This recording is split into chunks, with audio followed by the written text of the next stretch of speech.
Greetings, GameCola faithful, and welcome to the GameCola Podcast. This is podcast number 64. With me today are Michael Gray and Anna Bryniarski. Everyone introduce yourselves. Hi, I'm Anna Bryniarski. I'm Michael Gray. Oh. Are you guys sick? You sound a little different. Been studying a lot for all those exams, because, I just got into Harvard, so I'm working really hard. They really should call it Hardvard, because it's really hard to get into.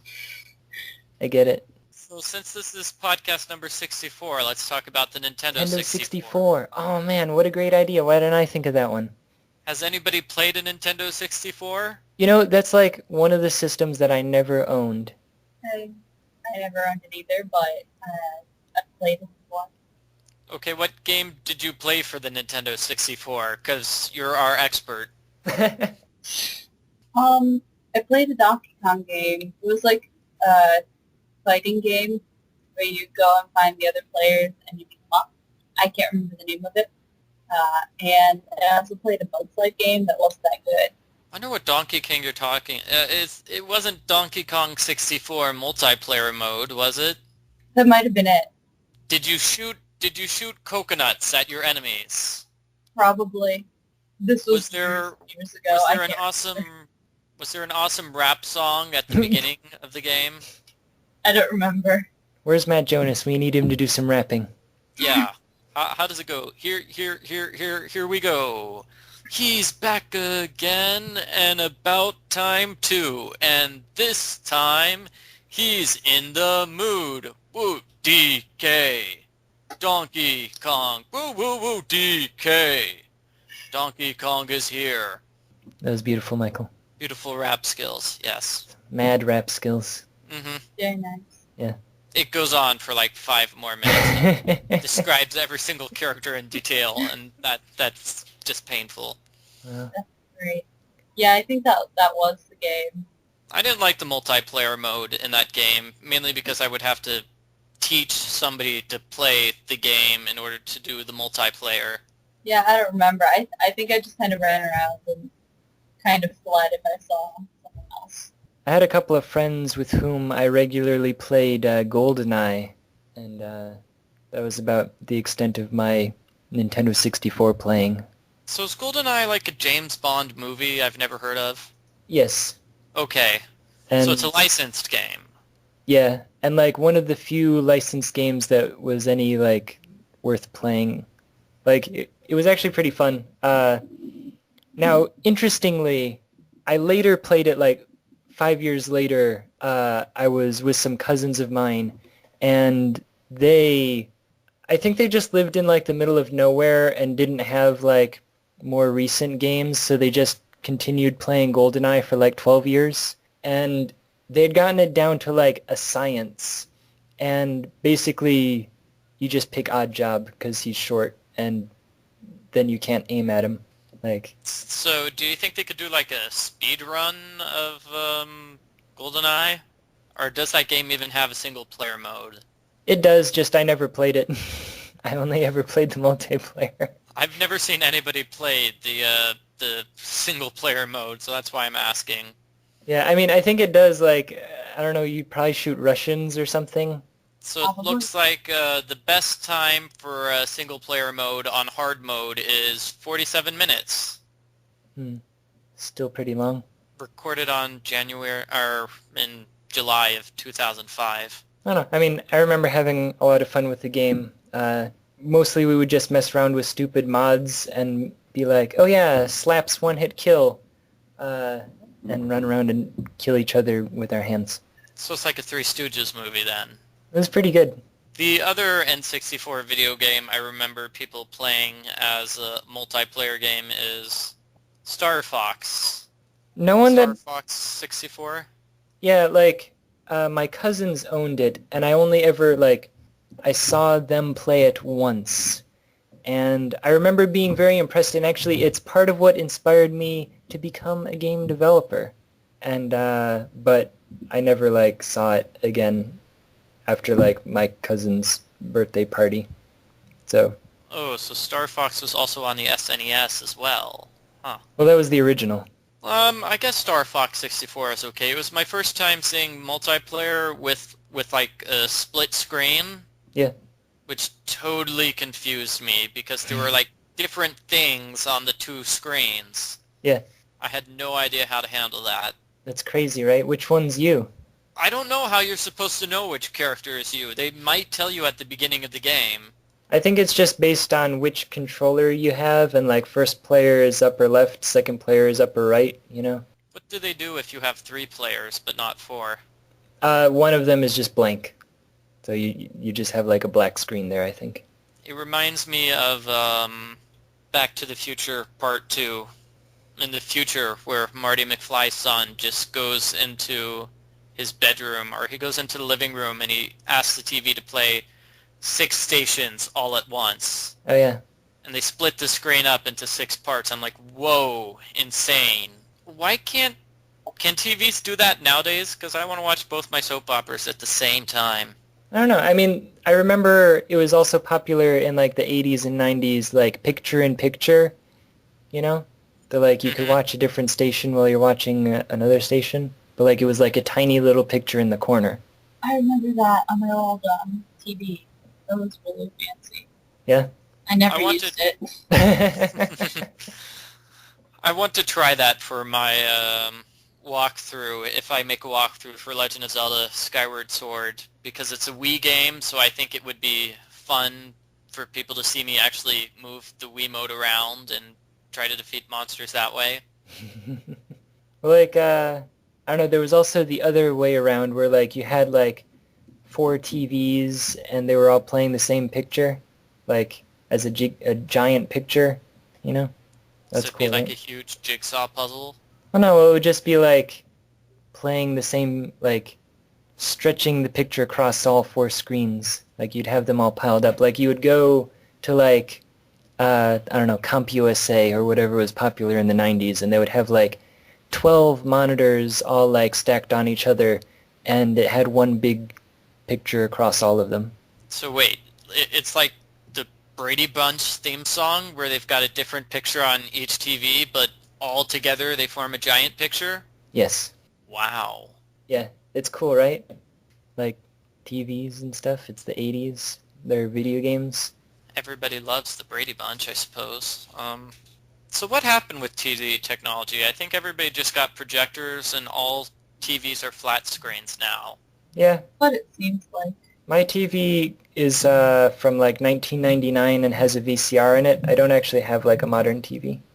All of my friends have like 60-inch TVs though, and I'm like, this is very big. Like, But they're not too heavy because they're very thin. Yeah. It's cool, right? Technology? Mm-hmm.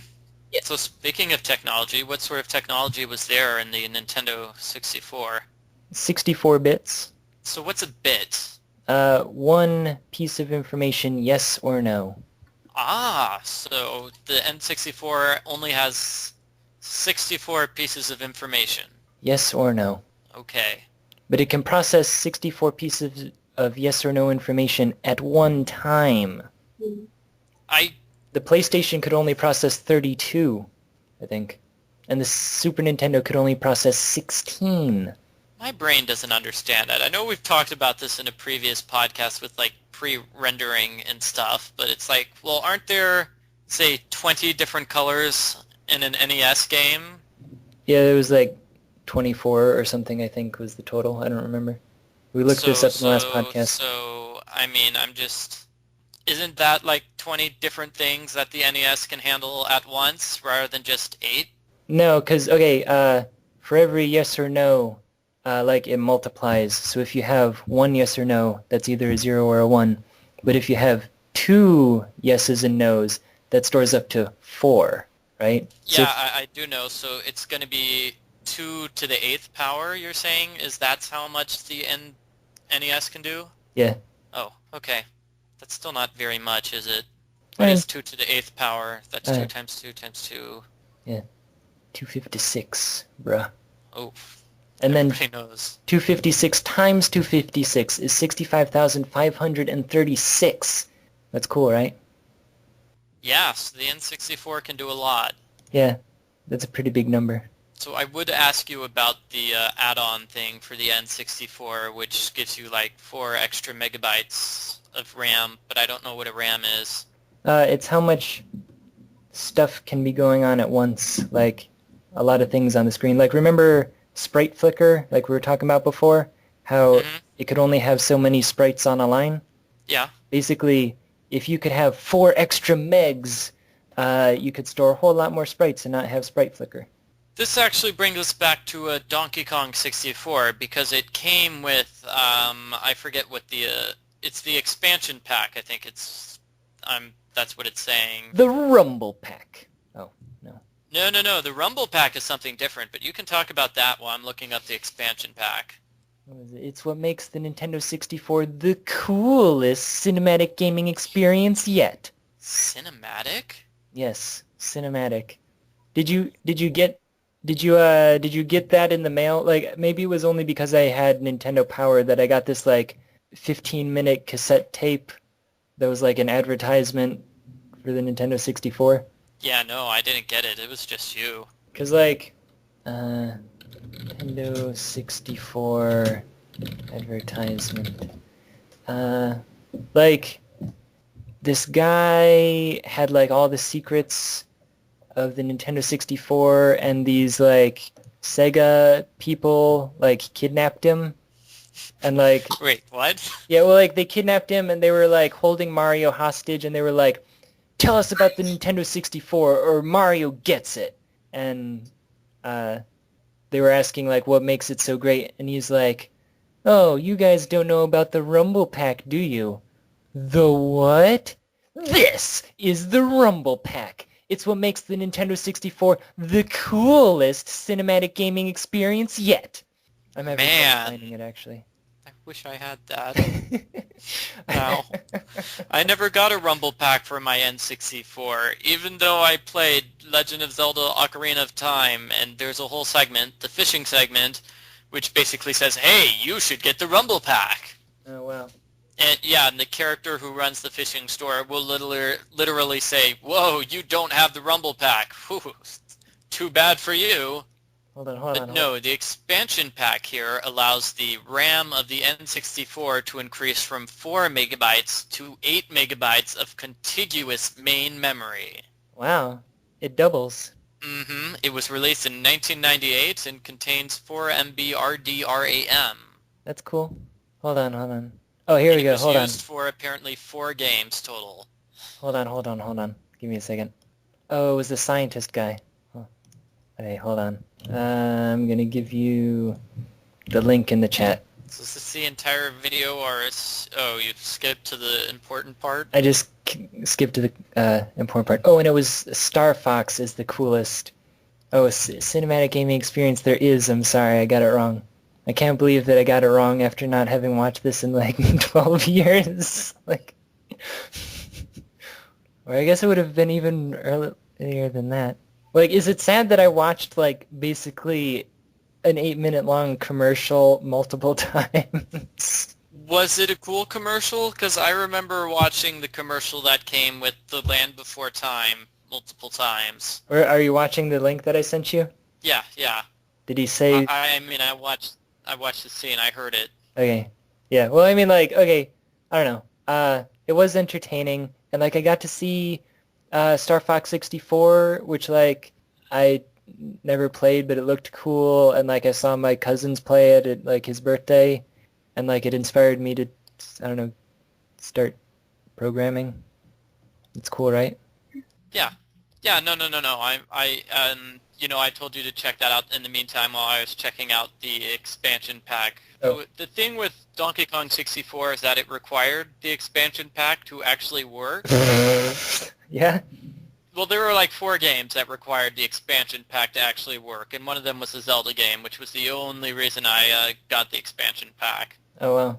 But Interesting. Wikipedia is saying here that Rare could not fix the bug in the game, so they had to sell the expansion pack with the game because that would make the game not crash. Oh, wow. Interesting.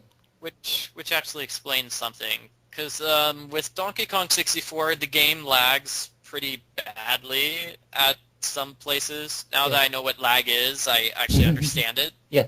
So the way the game makes up for it is that it runs at a higher speed when it's lagging. Okay. Interesting. And so that allows people to glitch their way through the game because your character's moving much faster than it should be. So they will purposely create lag to make their character go much faster than he should be.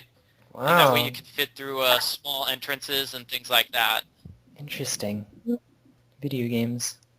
Fixed a game-breaking bug. Oh no. I'm not sure why they had the expansion pack in Majora's Mask. I don't know if it's necessary or if they just wanted to sell the expansion pack. Well, they might have just made the game like so amazing and whatever that they couldn't do it without it. The story behind Legend of Zelda Majora's Mask, which I may or may not know, I don't know if this is true, it basically came off as a bet between the guy who's in charge of Zelda and whoever the director of this game is. Yeah? He's like, I bet you couldn't make a Zelda game in 2 years, because it took them forever to make, Legend of Zelda Ocarina of Time. Yeah. And And so basically what he did is, that's why the game copy-pasted pretty much everything from Ocarina of Time, and all the characters look the same. Wow. Interesting. It's still a great game. It's on GameCola's top 50 games of all time Is list. it? I don't know, like, I've never... Like, I remember being into Link to the Past, but then, like, everything after that... I mean, again, I didn't have a Nintendo 64, so I never really had the chance to experience the grandeur of the 64 Legend of Zeldas. But, like, I don't know, just looking at them, they're not really appealing to me anymore. What about Link to the Past 2 for the 3DS? Well, I haven't, like, my most recent Nintendo console that I've owned is the Super Nintendo. Or, wait, would the Game Boy Color count? Yes. The Game Boy Color might count. So I'm just saying, they're making a sequel to Link to the Past for the 3DS, which is supposed to come out this year, I think. Interesting. I don't know, because, like, So, I mean, do you think that's at all interesting in any way, shape, or form? Would you like to check it out? Well, I've tried to There's go... only one screenshot of it. I've tried to go back and, like, play Link to the Past again recently, and I could never get further than, like, the first 15 minutes. Like, I just, I'm not a big fan. But that's the easy part. That's where you go into the castle and then you break Princess Zelda out of the castle. Yeah, and it's just boring Right? to me. Like, yeah, I mean, like, and then, like, I think... But Jetty, it's so cool because when you walk around, she follows your character. I don't know, I mean, I liked the part... Like, you go to the left, and then she goes to the left. I think I got as far in my last playthrough as getting to the, like, dark world where, like, you turn into a bunny. And I remember that being cool, but I was just like, I don't really care about this game. Actually, I can use that as a segue into one of the topics that I had written down. Wait, we have actual topics? I just made up the N64 topic. Oh no, I mean, that was a good one, but, like, I feel like none of us really played the Nintendo 64 that much to, like, have a full Are there any systems that all three of us have actually played? Game Boy Color. I haven't played the Game Boy Color. I played the Zelda games for the Game Boy Color. PlayStation 2? No. No. Computer. Yay! Hooray. Yay! I played Solitaire. I played Solitaire. Right here, no, Remember the time you put that jack on top of a queen? Whoa. Crazy. I put a 4 on top of a 5 once. My friend told me that playing Actually, I Solitaire think I have a is, list. that playing Solitaire was is a sign that you're lonely. Oh, okay, that's a lie Such because good timing. that's a lie because my parents play solitaire next to each other. Yeah, I told him it was a lie. I don't know, it's just always entertained me that, like, my parents would literally, like, sit at the dining room table next to each other, both individually playing solitaire.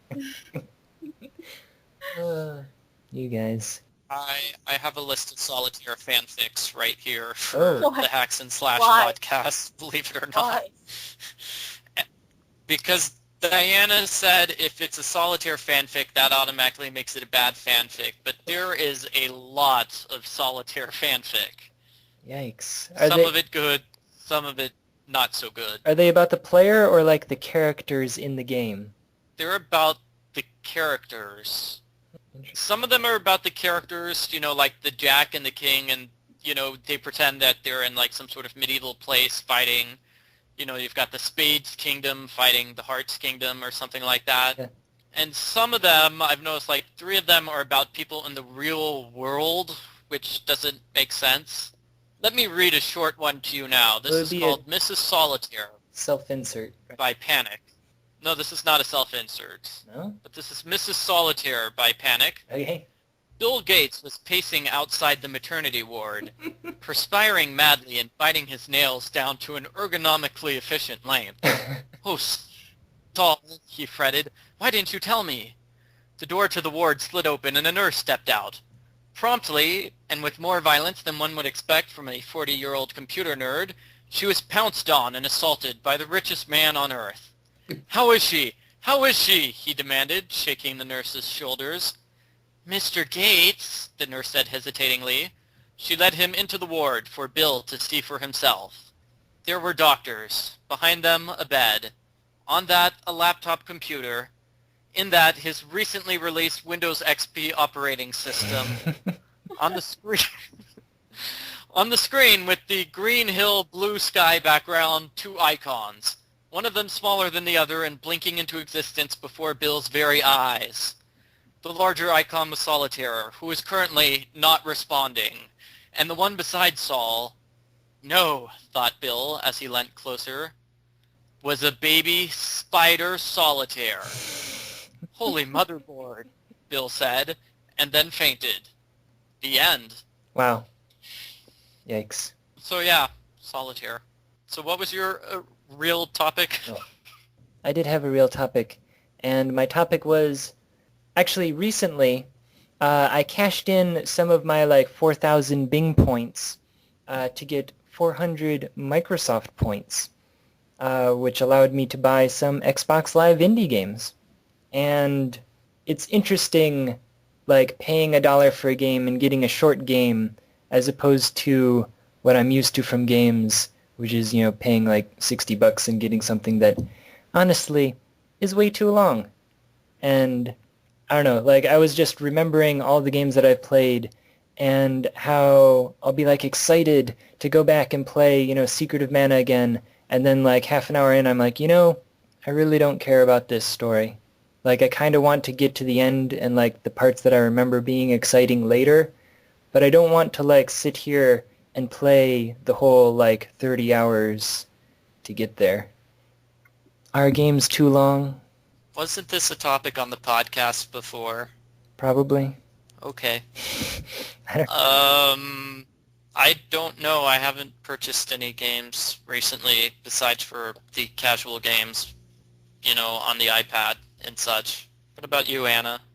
Well, I was playing the very last case for the first Phoenix Wright game on my iPad, and towards the end, it took probably I'd been pretty good about going through everything, and then finally I just crashed and I went, okay, this is way too long. I need to finish this. I just started skipping everything and looked up on a walkthrough. I just want to finish this. I'm done. Yeah, the thing about that, I don't know if it's obvious, but that case was actually sold as a separate game at one point. Yeah. Because they originally made Phoenix Wright for the Game Boy Advance, and then when they ported it to the DS, they said, ooh, we've got this fancy bonus case number 15. And every segment in that case, if you just time it out, every segment is an hour. So I forget how many segments there are, but they really timed it perfectly. Yeah, I was just getting... So yes, it takes forever. But that's the only case where you get to use the DS-specific features, like you get to blow into the microphone, and you can touch things on the touch screen. Yeah. I played it on the iPad, so it didn't have those fancy features. You couldn't blow into the microphone. What did they... You have to swipe to get the powder off. Oh, boo. Yeah, I was kind of disappointed. I was like, oh, you're supposed to use the microphone here, and then I tried and it didn't work. It actually took me a little while to figure out what to do. Good, because, on, like, my video walkthrough for the DS version, I've gotten at least 5 comments of people saying, wait a minute, how do I do this on the iPad? Or they said iOS version, but same thing, right? Interesting. Yeah. Like, again, going back to Legend of Zelda: A Link to the Past, like, it just tires me out now, the concept of, like, oh boy, I have to go to, like, 8 different places or whatever, and, like, get the things from each of the places and then continue on. I don't know. I've also been watching Paul's Let's Play of Earthbound, and it's kind of the same thing. Like, there are 8 different locations you have to go, and there's the story after you get all the 8 things. And, like, there's always some silly thing that you have to do in between that's like, oh, well, there are ghosts in the tunnel, so you have to do something here. And then, like, the ghosts will be cleared out, and then, I don't know, there's the traffic jam in the desert, and you have to do some silly quest before that gets cleared out. And it's just a bunch of stuff dragging the game on and on, like, impeding you from actually getting to the story. You have all these silly little things preventing you from continuing. Yeah, makes sense. Basically, I've complained on the podcast before about that happening in another Zelda game. Oh yeah, that's right. The in between the dungeons, basically making it be an hour long when it doesn't need to be. Basically, just like with Phoenix Wright, they timed it out, so they gave you a challenge which will last exactly an hour in between everything. And the Phoenix Wright case apparently is about 7 hours, so I guess that's like 7 different segments in a row. Yeah, I don't know. That is another thing. Is like, how long a specific play session is like expected to be, because one of the games that I got with my Microsoft points was Wizorb, a game that I thought was pretty cool when I played the demo. But then, like, when I actually played the game, because see, the demo is made to be played in 8 minutes, so it gives you a taste of all that the game has to offer within that 8 minutes. But then when I went to actually play, like, the full version of the game, the dungeons are like 12 levels long, and if you die or if you are just like, I'm done playing this game, I'm going to leave, you have to start all the way back at the beginning again. So basically you're stuck playing all 12 levels, which is like half an hour to an hour in one sitting, and like there's no way for you to just be like, you know what, I'm done with this, and then come back. You have to start from the beginning again. That's kind of a pain. Mm-hmm. It's not being fun.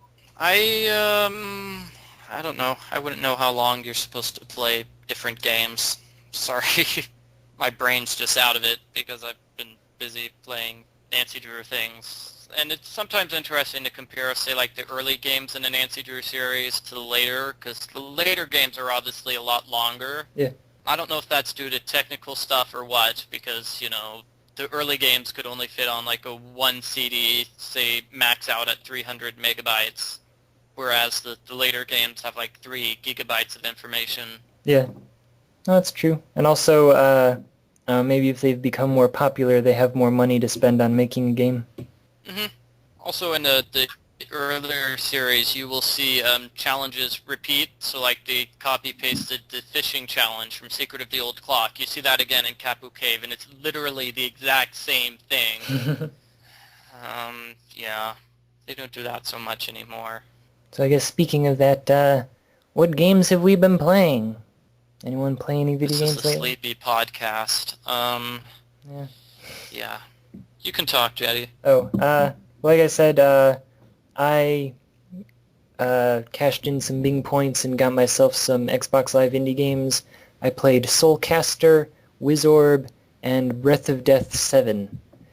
And Have you played Breath of Death 1 through 6? they don't exist. You can't just start with number 7. You have to start from the beginning, otherwise you won't get the entire experience. I know. Well, like, they didn't create the entire experience. Unlike Mario Kart 7, this game is not the 7th in the series. Oh, So darn. 7 is 1. Yes. Ah. No, Isn't that what they did for that Star Wars movie that people like? oh, that, Yeah, Game they started number with, like, 1, the I mean movie. Yeah, they started with number 4, and then Yeah, Like episode. 5 and 6. Yeah. Yeah. That's strange. Yeah. But Birth of Death 7 was like a parody game on like RPGs, so they wanted like a really big number to make fun of like Final Fantasies and Dragon Quests and stuff. So that was the joke. I don't know. It was a good game, but it was only. Oh, I get it. Oh, So oh. we make fun of Dragon Quest for being a long-lived series? Yes. And like a lot of the stuff in the game is like jokes about RPGs, so yes, it was entertaining. Well, I've been playing a lot of Zelda 10 recently. I finally finished my video walkthrough for the game. I made it through the game. The game isn't that good. I don't really like it. I think that's podcast number 6 or something of me just complaining nothing. What's the podcast number of me just complaining about Wind Waker? I don't remember. It was me and Michael Ridgway, and the two of us just fought about whether this game was good or not for about 2 hours. Podcast number 4. Number 4, yeah, I was just gonna say. Yes. Oh, the two Michaels. Wow, and Colin was on this podcast? He usually doesn't say much even when he is on the podcast. Oh, that was back when I edited the podcast. Wow, that was forever ago. Legend of Zelda The Wind Waker is an interesting sort of game. I feel like they were trying to do things differently, but it sort of backfired, if that makes sense. So they tried to have non-standard weapons and items to try to distinguish themselves from the rest of the Zelda series, Okay. but just sort of ended up failing because you have a bunch of weapons and items which you never really use. Like the first item you get is the telescope, and you need to use it once throughout the entire game. Okay. Yeah, so it's basically sitting there in your inventory doing nothing for the entire game. And they give you the bow and arrow, I think on the third dungeon, whereas usually it's like the first dungeon item you get. Usually you get the sword first, Yeah. then I guess the bow and arrow, or slingshot, depending on which game you're playing. Sometimes you get the shield. That was another problem. Dungeon number 5 is the Earth Temple, and the item for that temple is the shield. But you've had a shield the entire time, so... Here's the thing, though. It's different because it's the mirror shield, so you can reflect light off of it. Oh. And that is basically the only place in the game where you do the light reflection challenge, and I'll be able to tell you the exact number of light reflection puzzles there are in this game. 1? No, it's more like 30, all inside this one temple. I did that in my video walkthrough. Every single time there's a light reflection puzzle, I just have a screen which is light reflection puzzle number, whatever the number was, Yeah. and it plays a little sound, and I annoyed everybody to death, I think. Paul has something similar to that in his Earthbound playthrough, which is his death count. I think he's up to 27 in my viewing so far. He's really dying a lot, I suppose. Yeah, it's cool, right? Yeah. You get more points that way, right, when you die? Finding it here. Yeah. It's just like golf. The one with the most points wins. Yes. Which game is Groose That from? did make me, Bruce? Yeah, Zelda game. Is this from GameFAQs? No, okay. You'll have to give me more info. Okay, here's the thing. Like, I like watching, like, Space Jam mashups and Fresh Prince of Bel-Air mashups, and I don't know who Groose is, other than apparently he's from a Legend of Zelda game. Skyward Sword. Okay. Oh, is did it? you see... I believe so. Oh, I okay, just yeah. looked it This looks like Skyward Sword, isn't it? Yeah. As soon as it Skyward loads, Sword. I'll be able to tell you. Yeah, he is the villain, or he's not like the villain, but he's... I've heard him described as like Gaston from Beauty and the Beast. Okay. And so basically he has a crush on Zelda, but Zelda can't end up with anybody besides Link because that would just be horrible, right? Okay. Yes. So that is the main reason why Groose is a bad guy. Also, he sort of cheats at the flying challenge. What a jerk. Well, because the person who wins the flying challenge gets to kiss Zelda in the play, I believe. Oh. So How scandalous. obviously he wants to cheat because he wants to kiss Zelda because she's fantastic. Yeah. apparently. I could be wrong. Anna, have you played that game? I've not played all of it, but yeah, that's pretty much the reason he cheats. Like- Because he wants Zelda to like him. Wait, does he actually cheat? Like, is it like in the story of the game that he's cheating, or is he just like difficult to win against? I believe he's cheating. It's in the story of the He game. does cheat by like kidnapping your bird. Yeah, And- that kind of makes it impossible for you to fight because your bird is kidnapped. But then I think that's the only way he really cheats. I could be wrong. I can't remember. I haven't played it since like February. To supplement what she's saying, I think it's also supposed to be the case that Groose is incompetent as well, because obviously if he likes Zelda, he has to be incompetent. We can't have like a competent suitor for Zelda's hand, right? Right. So he basically spends his time talking about his fantastic hair rather than, like actually making use of his time. What a guy. His hair is quite fantastic. Doesn't he have whatever you call it? What do you call that hairdo, Jetty? I don't know, wasn't it under... Pompadour? Oh, yeah, I guess he does. I think it's pronounced Pompadour.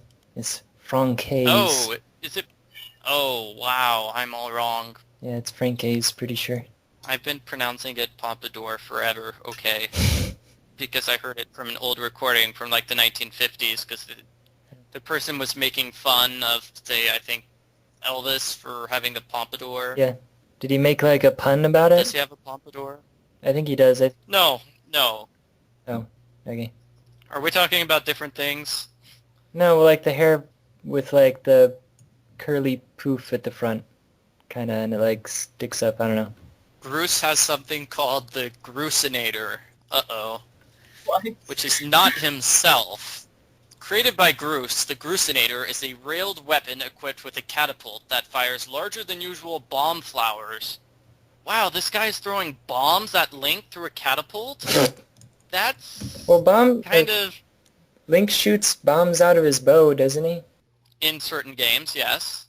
I believe that first started with Legend of Zelda for, Twilight Princess was the first game I've seen where he actually can use his bombs and such.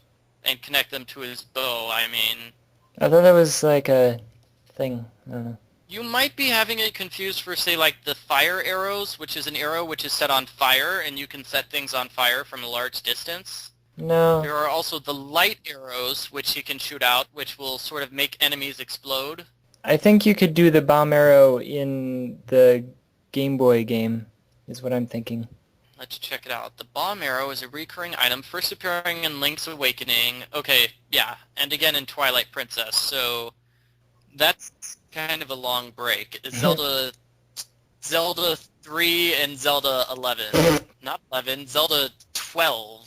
13? Do they really? Let's count. 1, Do they 2, really? 3, 4, 5, 6, 7, 8, 9, 10, 11, 12, 13. Yeah, it jumps from game number 4 to 13. And He was completely absent from games 5 through 12.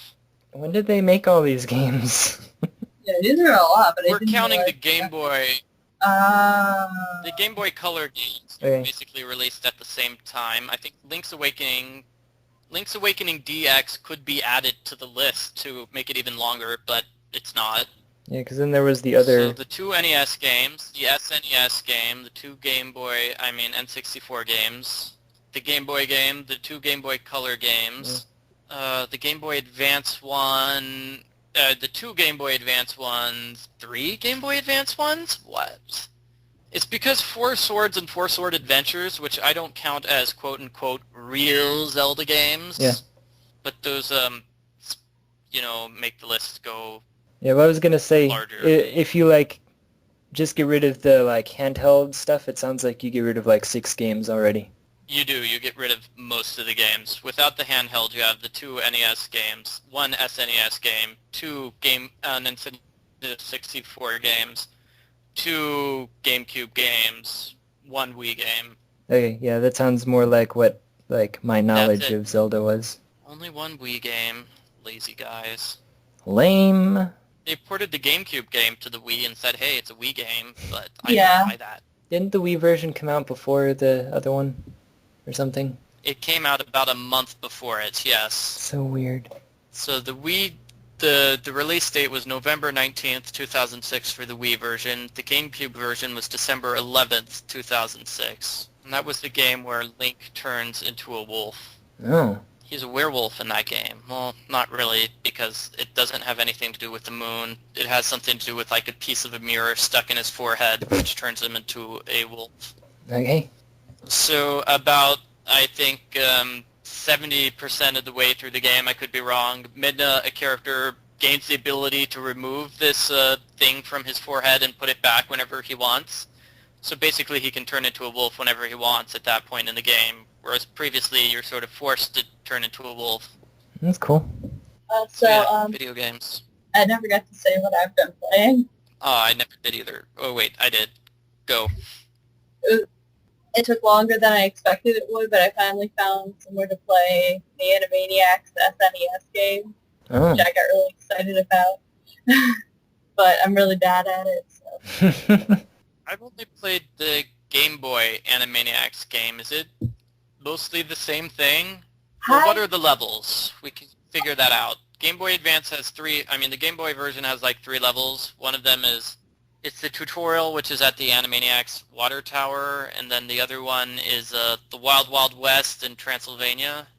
This one is the stories that Pinky and the Brain have stolen parts for a movie script, and now you have to go and find all of them in like different parts of the lot, which are like different genres of movies.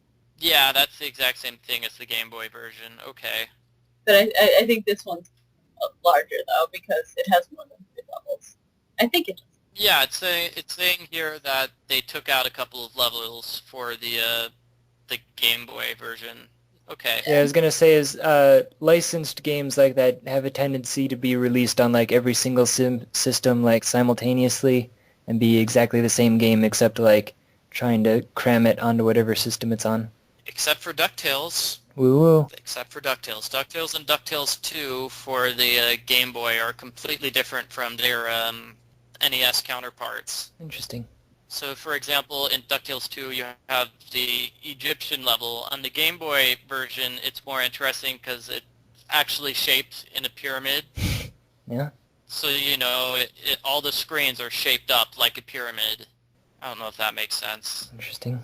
Like individually they're each pyramids or like all of them make a pyramid like when put together? I'll be able to find a picture of it for you. There's one on the GameFAQs, actually. Oh. Did you take it? The levels aren't... No, actually, somebody else did. I did a video walkthrough for DuckTales 2 for the Game Boy on the Nintendo... Not the Nintendo, on the GameCola YouTube. Oh.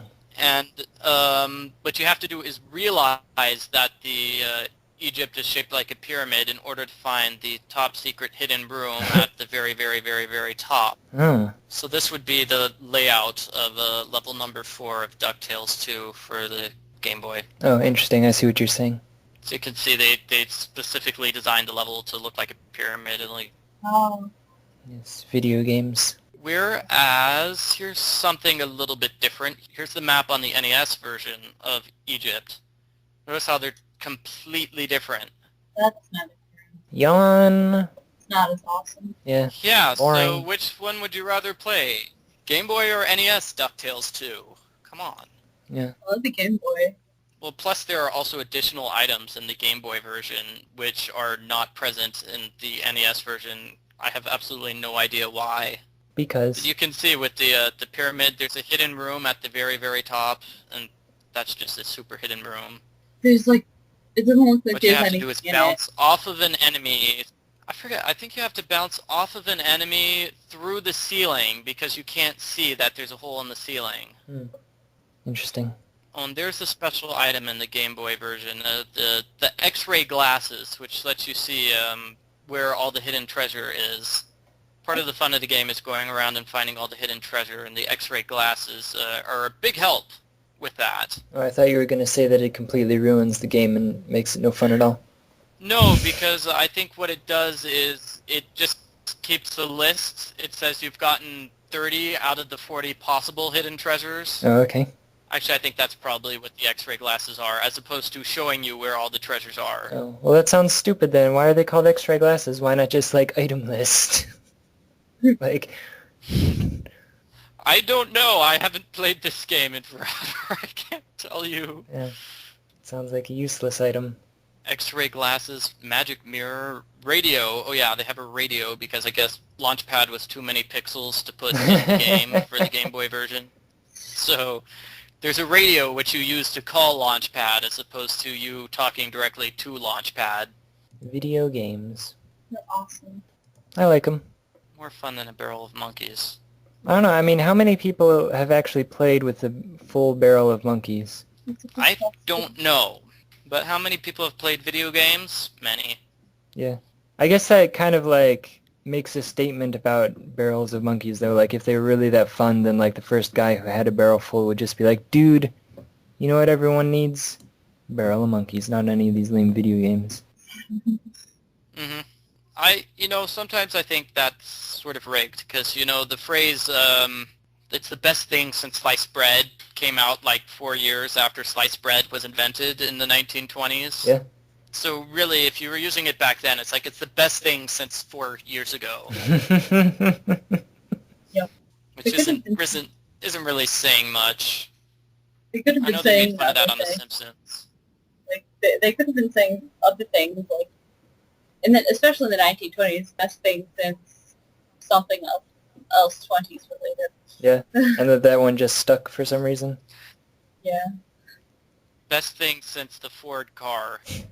Yeah. Best thing since the 1910s. Yeah. Best than 1300 and late. Or wait, isn't that what we call the 1910s now? 2000 and late? Or is that late 2000 somethings?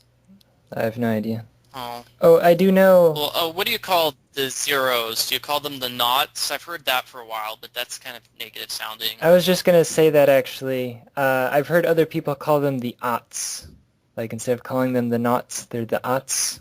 Oh, okay. Like 2009 I'd would say be... the late Victorian era. I don't know. I couldn't think of another way to explain it, so. I think, what do they call us? The millennials? Yeah, I guess. Like, I mean, I think that's the The generation... greatest thing since sliced bread. Yeah, pre-sliced loaves of bread have only been around since 1928. Oh. They even have a copy of the astounding announcement from Modern Mechanics magazine. Whoa. Wow. It'd be like somebody saying this is the greatest thing since the iPod. Ooh. I think even that would be longer. Oh wow, check out these women slicing their bread on their bread slicing machine. Wow. So they have a machine which slices the bread, a table which delivers it, I don't know what that table does, and a machine which wraps the bread. Whoa. Oh, there we go. There's... That's pretty great. Invented by somebody of Iowa. How is this person not famous for inventing the greatest thing ever?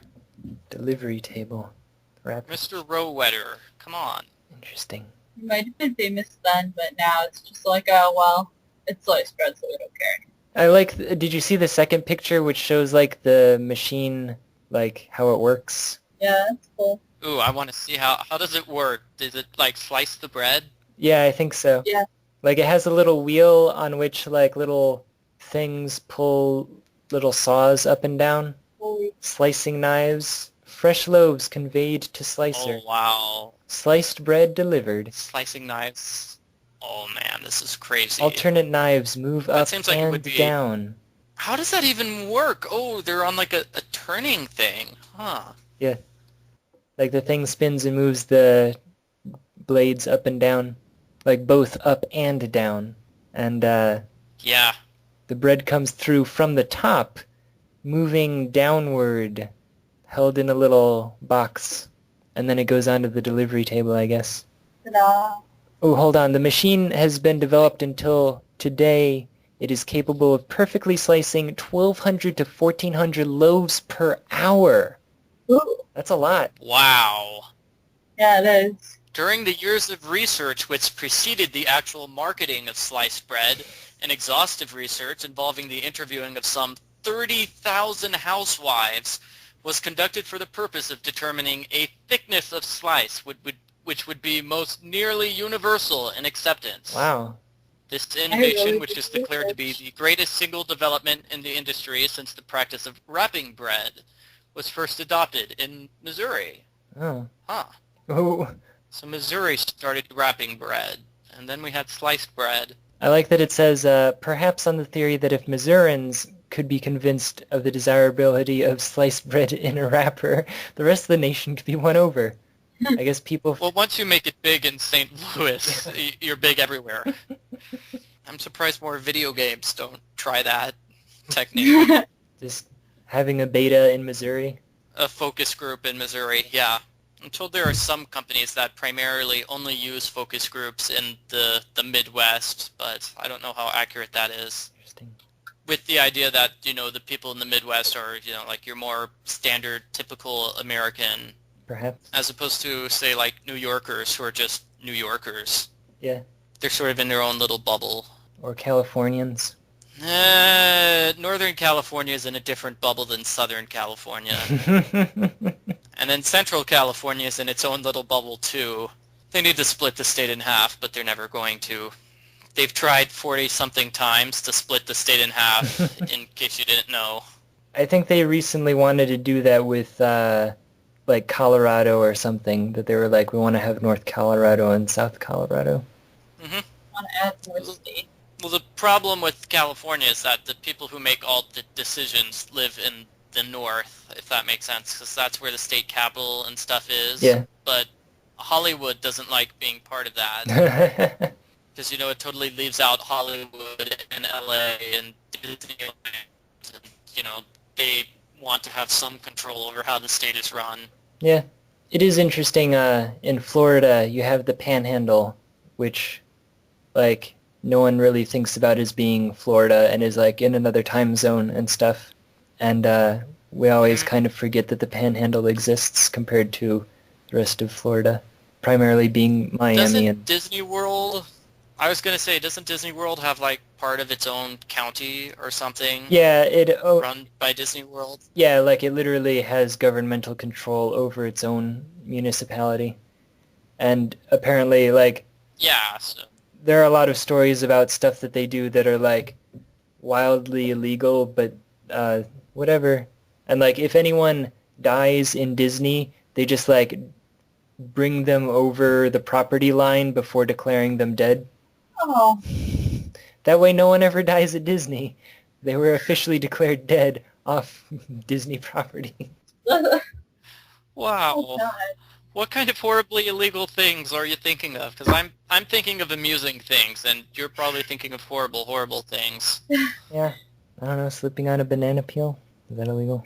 Yeah, I was going to say, like, cruelty to animals, forcing Mickey Mouse to work all these days. Oh. I get it. Animal cruelty is against some sort of law, right? Probably. I don't know, like, Not in Disney World. granted, there are a lot of people here in Orlando who, like, have a passionate hate of Disney, so I don't know how many of the things I hear are just stories, but I hear stories sometimes. I hear stories sometimes. Every once in a while. I don't hear very many I wonder if stories, that's so- also the case. Yeah. I don't know There if are that's many the case for stories about Disneyland. I Ohio. think the people there like it. Oh. So is this podcast over? I don't No, know. it's been Did we over a talk while enough about ago. video games? Actually, Diana's here. I could bring her on and we could fight for a half hour about stupid things. Yeah, bring her in. Yeah, we could also fight about the Ace Attorney, Phoenix Wright. Oh yeah, she does always talk about that. She is ridiculous and does not believe that Phoenix Wright is in love with Miles Edgeworth. There are times She has when I weird- wonder. She had weird feelings. I mean, Anna, you played this game, right? What about some of those lines Phoenix drops? Some of Or those even the lines, lines Edgeworth drops. some of them make me wonder. Yeah. Phoenix, you're causing strange feelings Yes, to arise in that me. one. Especially that one. That Oh, particular line is the line for shippers everywhere. What is the thing with the part where he says whoop or whatever? Like- That's them. You know Larry Butts, the crazy guy who is, it's got to be the Butts when something smells? Yeah.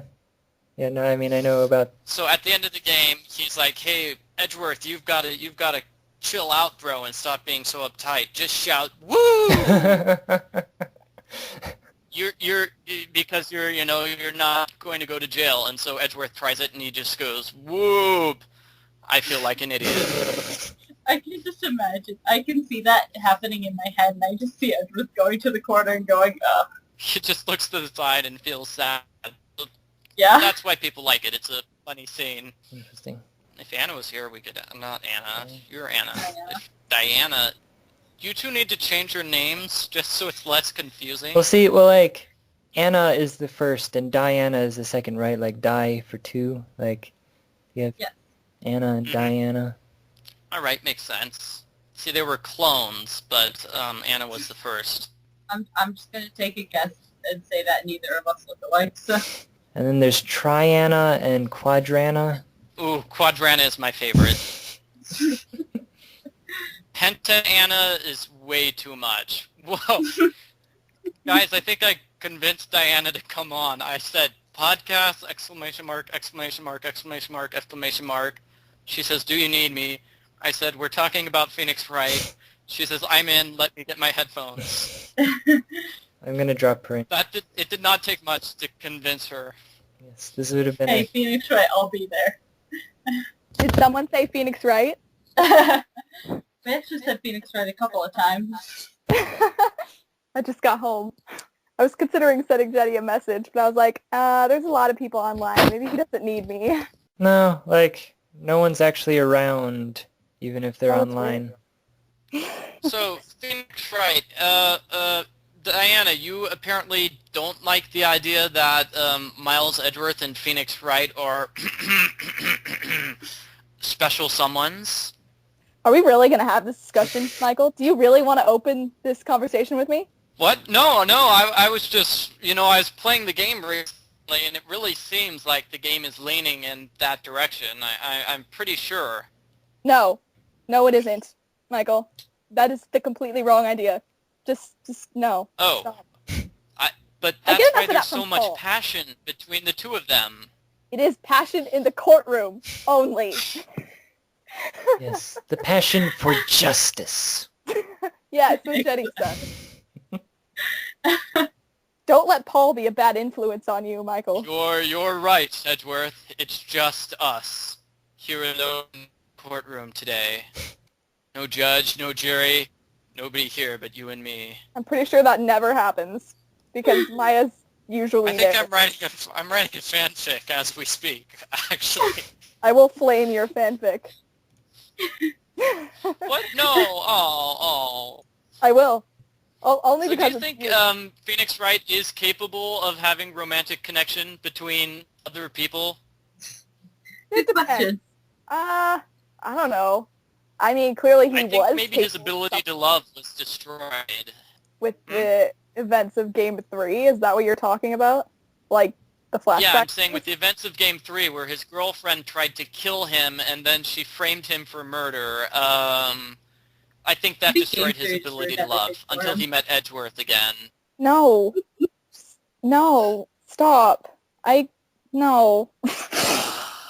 I should have known when you spent, told like, me to come 19 here that it was going to be this.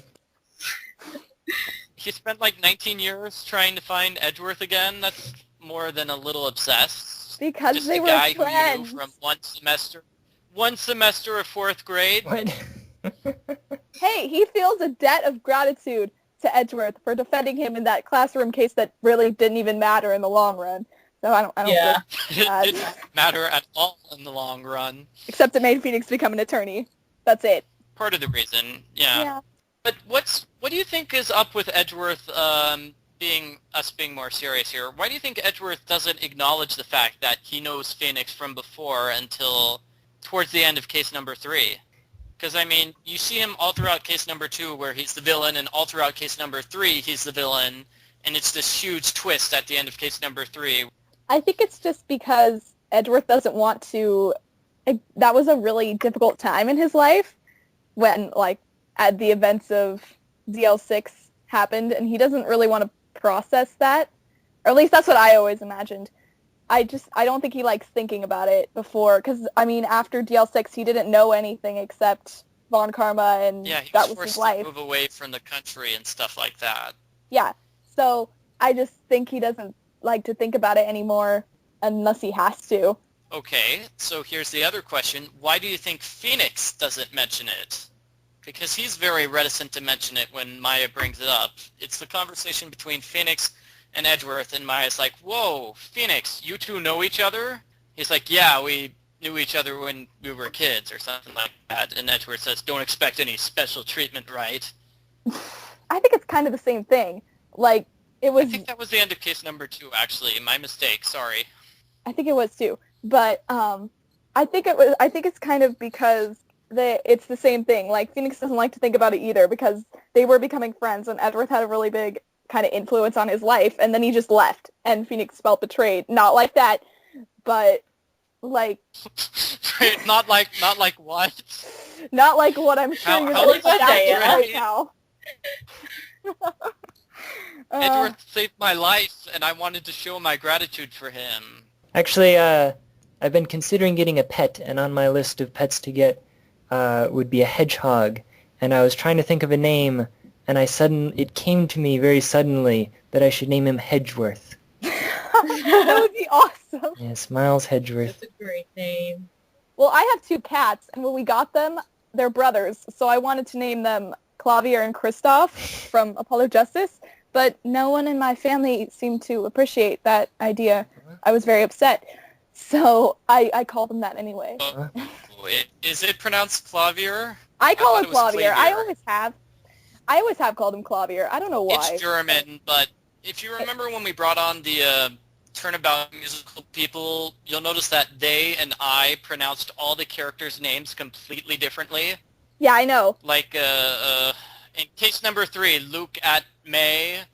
I call him Luke at me because that's the pun. Look at me. Yeah. He's a selfish guy and he wants everybody to pay attention to him. But it's spelled A-T-M-E-Y, so she was pronouncing it Luke at May. Like, no, it's at me, at me, Yeah, I oh. always said at me. Okay, Ema Sky or Emma Sky? Ema. Okay, I always said Ema because I originally first watched your walkthrough, but then when I met my Ace Attorney obsessed friends and they said Emma, I gradually picked up Emma, which is I think like the only pronunciation that I've ever changed when I hear people say names a different way. So now I do call her Emma. No. Okay, well, what about her sister? What do you call her sister then? Lana. Lana. I say Lana. Lana? Why? Oh, come on, it's Lana Lang, just like Superman. Come on. I've never heard of an alternate pronunciation for Lana. I don't know. I just got that. I don't even know where I got that. I think What it's about 'cause Godot? Yeah, I guess Godot is French. And they don't pronounce... I think that's going to be a problem maybe in like the upcoming Phoenix Wright game. We won't be able to come up with names for the characters because they'll actually say how the characters are pronounced. Oh, yeah. Yeah. Voices. Wait, how is Lana a form of Helen? Those... What? What? Helena?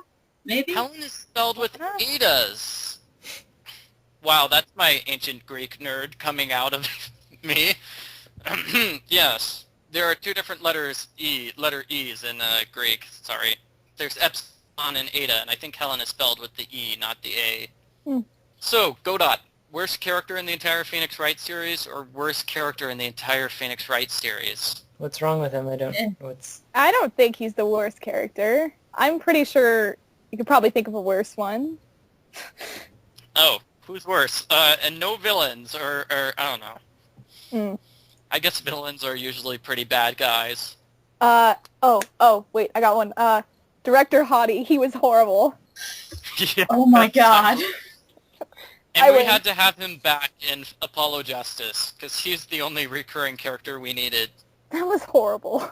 No Maya in that game. Director Hottie? Yes.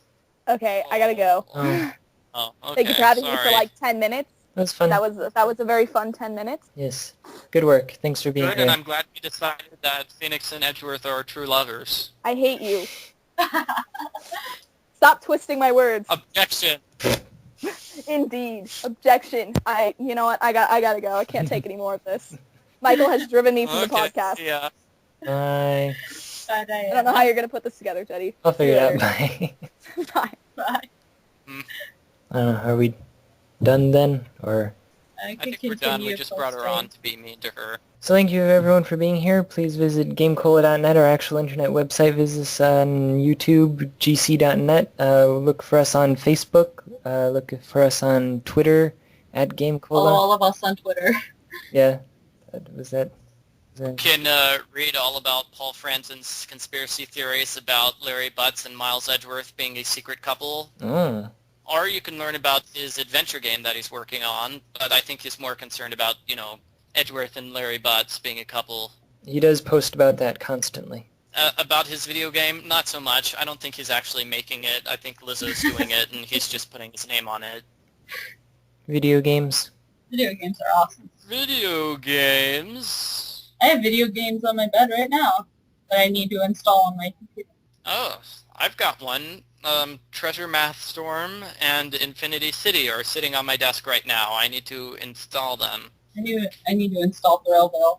I actually got Treasure Math Storm version 2.0. This is the version which came out in 1996, I believe. It's saying 1996. Ooh, man, this thing has 8 megabytes of RAM. I don't think it can handle this. Oh. Hard disk with 9 megabytes for Windows 95 or 12 megabytes for Windows 3.1. Wow. How does that work out? Interesting that 3.1 was bigger. Huh, yeah. Double speed or higher CD-ROM drive, 256 color SVGA. Wow. Those are some pretty strict requirements. DOS 5.0 or higher. Runs on IBM PC or... wow. Ooh, 66 megahertz. Well, what they did with their series is they re-released every game. They re-released the game every 2 years with updated graphics. And so every game has 3 different versions. It's the exact same game with basically the graphics are changed a little bit and other things are changed around. Like they add more voice actings in the later games because in 1998 you could have voice acting in a game. They don't have voice acting in them now, do they? And whenever I hear... Bruce's voice actor is fantastic. Yeah. Yes. Whenever I hear someone who I've heard like in actual cartoons, I get really excited. I just go, oh my gosh, and my sister is very excited. Hey Brian, what are we gonna do tonight? Oh my gosh, there's the guy. No, that's a bad impersonation. That was me doing a bad impersonation. The guy who actually did Pinky's voice has a podcast. And that's like the only other podcast besides the GameCola Podcast that I have that I'm subscribed to. Interesting. Yeah, isn't that Rob Paulson who does his voice? Yes. It's funny because usually he just like repeats the same voice all the time. Like the voice he does for Jimmy Neutron is the same one for Goof Troop. Yeah. No, but with my recent Legend of Zelda Wind Waker walkthroughs, I've been playing the game with my friend Bob, who is just me doing a silly voice. Yes. And I've got several people who think that Bob is a real person. So. What, you mean it's not? What? No, it's me. That's a good one, Michael. Bob being you. I know, it's fantastic. So what I've done with some of the more recent videos is I've actually, re-recorded it so Bob and I talk at the same time, just to reinforce the idea that we're different people, just to mess with everybody. So with the Puppet Ganon fight, the two of us are going to be cheering at the same time, and we give each other a high five because I beat the boss. Wow. But yeah, I just mentioned that earlier on today because I wanted to do a walkthrough for Skyward Sword. I mentioned this on the podcast. I wanted to record myself playing the game at the same time as recording the game. And so I was going to say, well, if I do that walkthrough, I can't have Bob appear in it because that would be impossible because I'm Bob. So, yeah. Yes. So I posted that to my blog saying, it's like, I can do Skyward Sword, but Bob can't appear. And people are like, well, geez, what's wrong with Bob? What a jerk. Just say that he doesn't want, people to know what he looks like, or, have people see him on the street and be like, whoa, you're that guy from that thing. I didn't actually tell them that the reason why Bob doesn't want to be in Skyward Sword. I just had a list. It's like, which game should I play next? Bob. And Wow. Whoa, hold on a second. I got 243 comments on that particular post. What? People really like Bob. They want to see him in real life. Yeah, so it's here. Bob, my co-announcer for the Zelda series, says that he will not be able to help out with Skyward Sword, but he can help with Twilight Princess. And we get a comment, well, if Bob can't help with Skyward Sword, do Twilight Princess. Bob is more famous than you are. And William's like, I agree with Suzanne. If Bob can't help with Skyward Sword, then to heck with it. Do Twilight Princess. I kind And of the hope third that- comment, I have to call a third on what William and Suzanne said. Wow. No one likes you, Actually, Michael. Everybody likes Bob. Actually, I think this is just an extended conversation. William and Brianna are just flirting with each other on my comments, and that's why there are 243 of them. Thanks. Yeah, so Bob is more popular than I am, which I think is part of the reason why I only brought him out for the Zelda walkthroughs. With the N64 games, Bob... I actually have Bob and Bob, believe it or not. It's a hard... I don't think you guys... Did you guys hear that one at all? Which one? Just the one with just Bob. Bob and Bob reporting. Yeah, you've mentioned it before on the podcast, I think. Mm-hmm. So I did both Bob voices, yeah. Because it was originally a comedy routine that me and my sister came up with, and I would be Bob and she would be Bob. But she wasn't here to do that, so I did the voices for both Bobs. But it turns out that doing two Bob voices at once is tough. I think I had one with a deeper voice, and the other with a more high-pitched voice. And that's how I cheated. Well, thank you everyone for listening. Thank you. Yeah, I guess the podcast is over. Goodbye, everybody. Okay. Alright, see ya. Bye, guys. It was fun. Thanks for Goodbye. being here. No Bye. problem. Bye.